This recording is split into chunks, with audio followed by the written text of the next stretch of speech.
Greetings, YouTube. And yes, I'm filming multiple videos at once. Um, I often find myself pondering the reasons I think about things. I try to get to the core structures in my head if I can, um, sort of the meta structures. I disliked 4th edition D&D a lot, and eventually I figured out why. I don't like the OSR, and I did eventually figure out why, and all of them led back to my own personal past as a child. And I'm really, really against social conservatism. I consider it a communicable disease, one that we need to eradicate as a mental construct. I'm not advocating harming people that hold socially conservative worldviews. I just think that we need to do everything we can to eradicate the ideals themselves. And I'm using the definition of the ideal very loose because I don't actually think that social conservatism is a set of ideals that should be considered ideal in any way, shape, or form. And I have logical reasons for disliking social conservatism. I mean, it holds us back.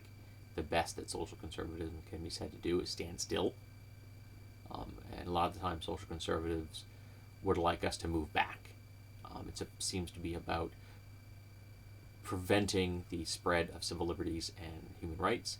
And if they have their way, it's about stripping them away and pushing us into a past where the social conservatives group that they feel an allegiance to had even more power than they have now.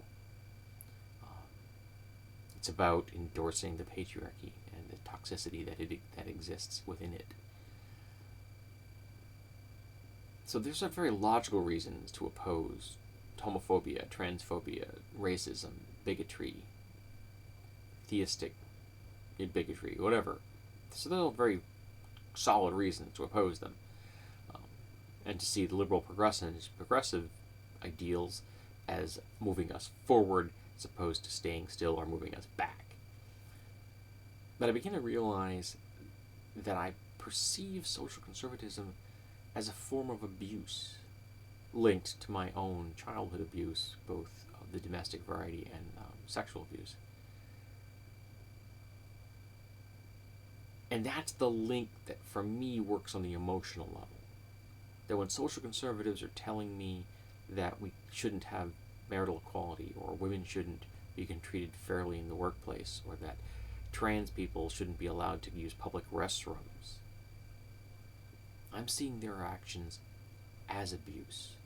And as I began to think about it, I came to realize that I'm seeing it as abuse because it is.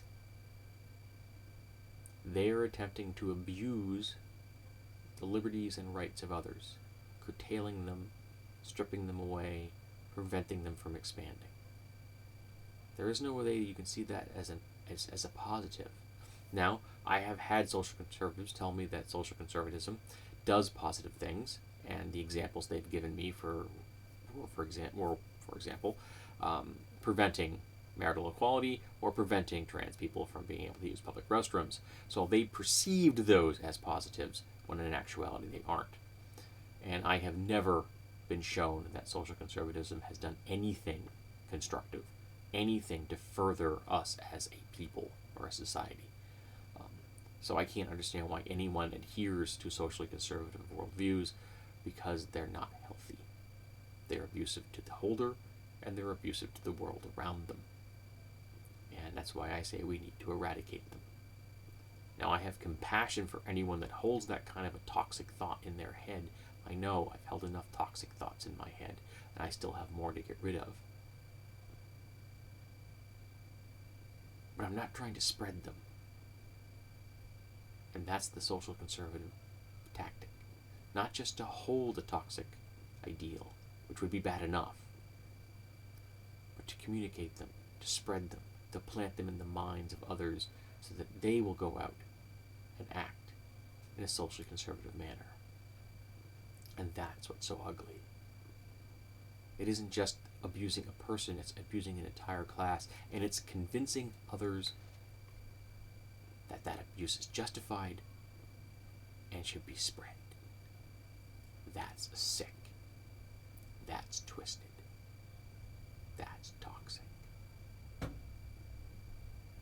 So while I see a direct correlation in my life between the abuse I suffered and the negativity in social conservatism itself is abuse. And like any other form of abuse, we need to stop